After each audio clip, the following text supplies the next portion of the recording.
Erev Tov Rabotai, we are continuing with our Mishna Yomi, Masechet Yoma. We are up to Perik Het Mishnah Vav. Today's Mishnayot should be Le'elu Nishmat, Neria ben Svetlana, Aranbayev, and Eliyahu ben Burcha Israelov, Menuchatam began Eden, Amen.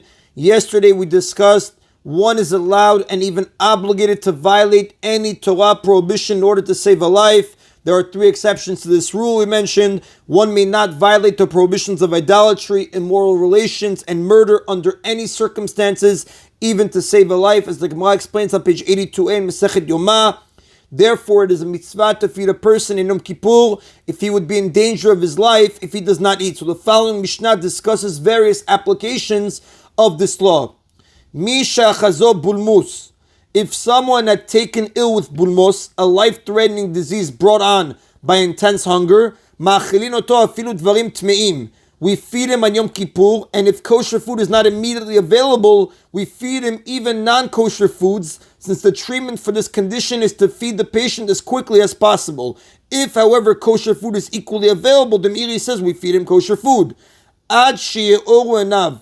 We feed him immediately as much as he needs until his vision is restored. Now, weakened vision is a sign of this illness, and restored vision is a sign that the danger has passed. In this case, we do not begin with small amounts of food like we spoke about yesterday, Mishnah 5, since limiting the amount of food for someone in this condition may lead to danger, as the Mishnah Berurah mentions in chapter 6:18, Seif Katan 26.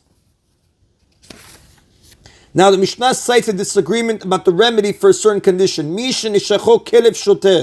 If someone is in danger of his life because he was bitten by a mad dog. Now, the Rav explains the indications of such a dog are that its mouth hangs open, it drools, its ears droop, its tail rests on its legs, and it walks on the sides of the road.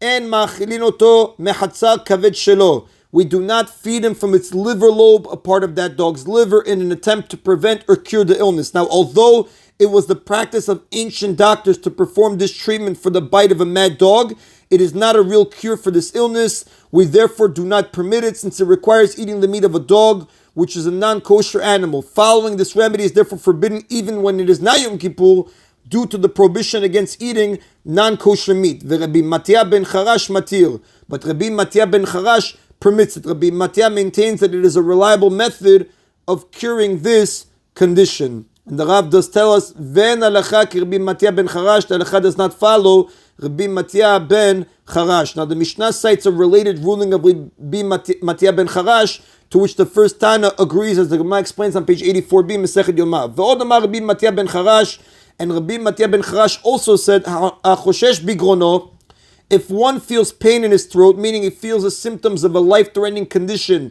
that begins in the gums and extends to the throat and then to inside of his body, mitilin lo sam betoch piv b'Shabbat.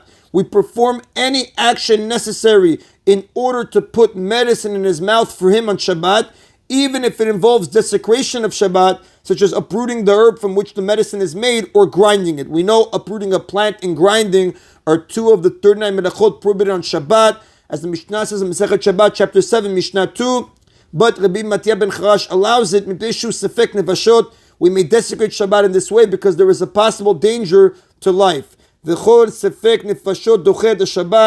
in any case where there is a possible danger to life, the obligation to save a life overrides the laws of Shabbat.